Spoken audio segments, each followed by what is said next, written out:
People look at where you are now. And so they'll see me on television, or they'll see that TED Talk, or maybe you'll be in an audience of 20,000 people in the American Airlines Center, and I'm on stage, and you're like, wow, that chick must have just been more than confident. I hate her. The fact is, that's not at all how I was. When I was 19, I started having crazy panic attacks.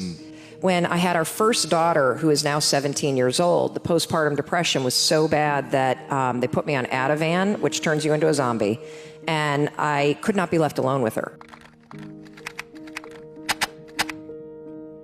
So when it comes to self-doubt and to how we can torture ourselves with our thoughts, boy, have I lived that nightmare.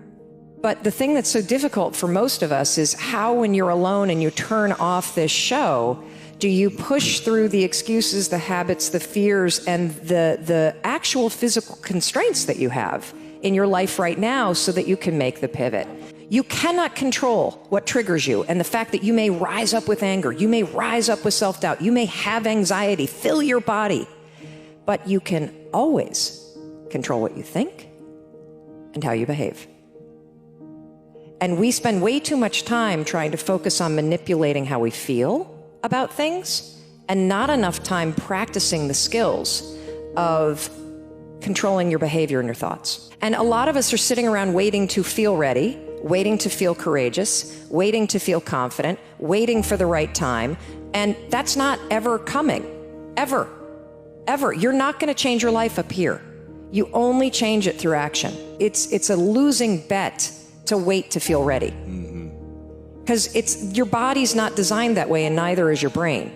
And so I want everybody to understand that, first of all, you can't control the things that trigger you, and the fact that you're going to feel afraid and you're going to feel doubt and you're going to feel uncertain.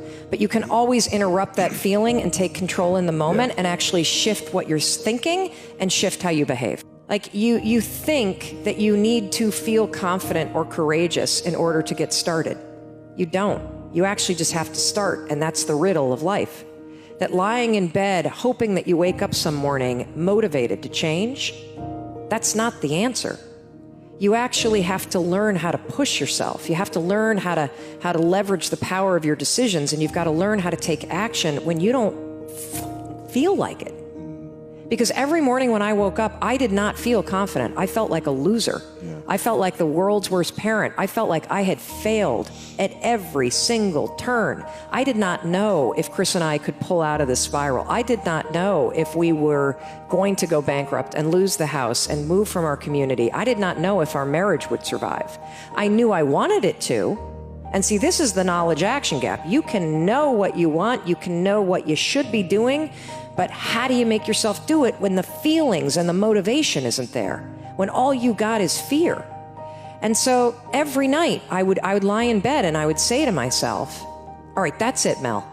Tomorrow, it's the new you. Tomorrow, you're going to wake up and be motivated. You're going to get up. You're going to exercise like everybody says you should. You're going to meditate. You're going to get those kids on the bus. You're going to screw Fox. You're going to look for a job. You're going to cold call Cox Media, and you're going to do auditions. Come on, girl, let's go. Let's go. Let's go. You're going to take a cold shower. Woo! Here we go. But then I would wake up and I didn't feel any of those things. So I would hit the snooze. And I would hit the snooze. Now, why was I hitting the snooze when I knew it wasn't the right decision? I'm going to tell you why. And this is something that I was blown away by when I discovered it. You don't make decisions with your goals. You don't make decisions with your prefrontal cortex. You don't make decisions with logic. Do you know how we make decisions? We make decisions with feelings. 95% of our decisions are made by how you feel in the moment. And that is the problem. You need to take control of the moment and leverage the power of your decisions and make them up here. Because when I was lying in bed, I wasn't saying to myself, I should get up because that's going to help me start my day right.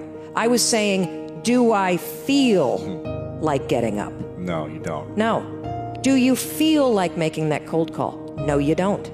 Do you feel like doing that third set of reps? No, you don't. Do you feel like having that hard conversation? No, you don't. Do you feel like ending this relationship, whether it's in business or in your life, that is sucking you dry? No, you don't. We make decisions based on our feelings, and that is robbing you of joy and opportunity. And it is blinding you from the fact that how you change your life is one 5-second decision at a time, one push at a time. And if you accept the fact that you may never feel ready, and you may never feel motivated, and you may never feel confident, you may never feel courageous, and that's okay, but you can still push yourself forward. What happens over time is, as you start to see yourself becoming the person that takes action, that you start to see yourself becoming the kind of person that speaks even though your voice is shaking. You're the kind of person that has a bias toward moving instead of a bias toward thinking. Guess what happens? You build the skill of confidence and courage.